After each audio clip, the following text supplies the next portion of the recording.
Growing up, we didn't have a trampoline. That was not for lack of wanting one. I was one of 4 boys in my family, and we had neighbors that had trampolines and friends that had trampolines, but I had grandparents who felt like it wasn't safe for boys to have a trampoline, that we might hurt ourselves.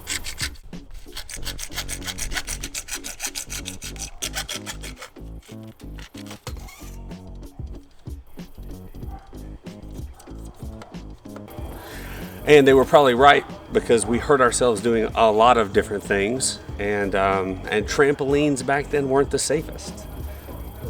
I tend to remember no safety nets. The springs were bare. I don't know how many times I got my finger pinched from a trampoline spring in a friend's house.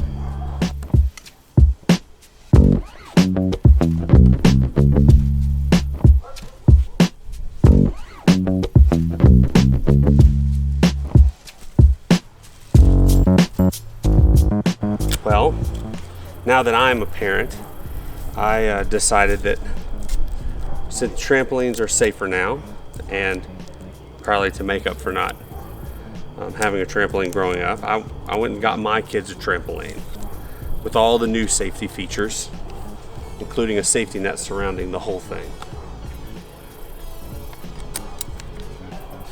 Well, through its use, after a year or two, the safety net and the padding around the sides started to become worn out and torn. And so during the quarantine, we decided to invest in another trampoline. And when I got that trampoline home, set it up, I started tearing down the old trampoline. And when I took the safety net down, the kids wanted to keep it. Now they call that the dangerous trampoline. Well, funny thing is, I'm out here in the dark because this trampoline safety net broke. The bar that's here that connects the safety net was being used by some, let's say, large kids to step down off the trampoline, and had a weak spot in it, and it broke. So I'm gonna fix the trampoline. Now, that's not safe.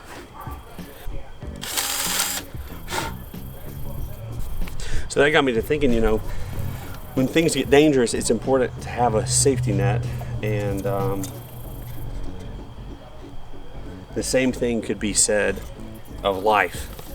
We have this scene in the Gospel of John, chapter 16.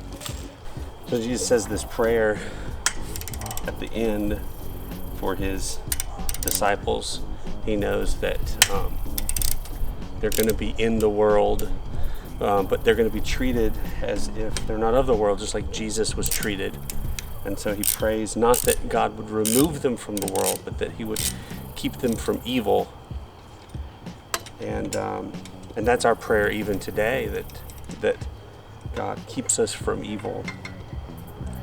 And so how are we kept from evil? We're kept from evil the same way that we are protected when we do dangerous things, like jump on the trampoline. We have to have safety nets. Paul talks in his letter to the Romans. He says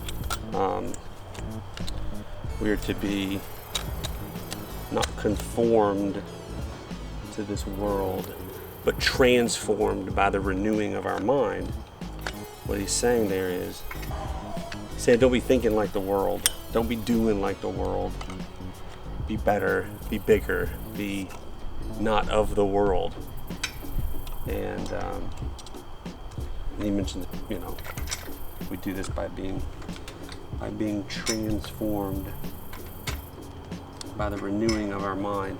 That's spending less time looking at this and more time reading his word.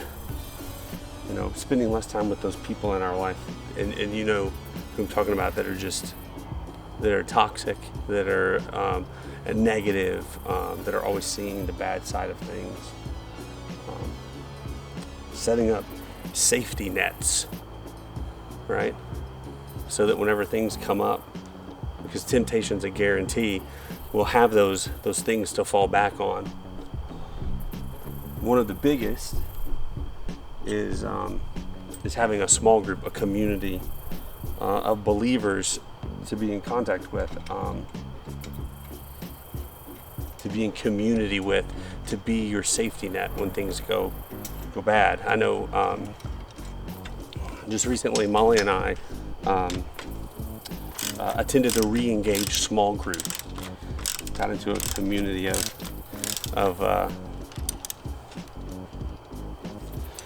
community of married couples holding each other accountable, learning from each other's mistakes.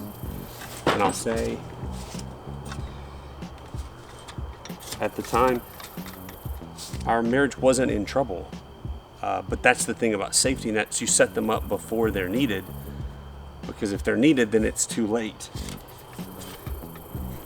So we started re-engage, and we had things in place.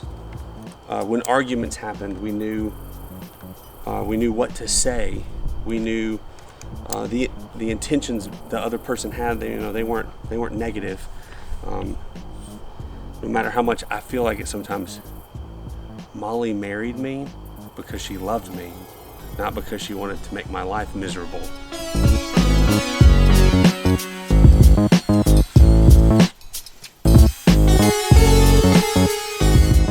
So we have these small groups as safety nets to hold each other accountable, to remind us what God says in His Word, to be transformed into the image of Christ. Safety nets in place to protect us from the evil one.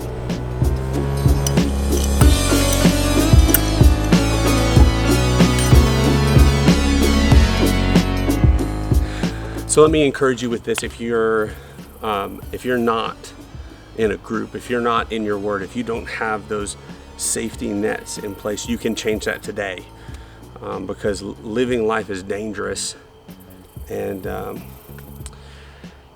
gamble is a risk that you don't want to take. So join a group. Join one of our citypointchurch.tv/groups. You can check those out. Join a watch party. Join a Bible study. Pick up the Bible app. That's a great way to get into the Word. Get rid of those toxic people in your life. If not forever, maybe for a time. Think on the positive side, and let's all be transformed with safety nets in place so that we're safe.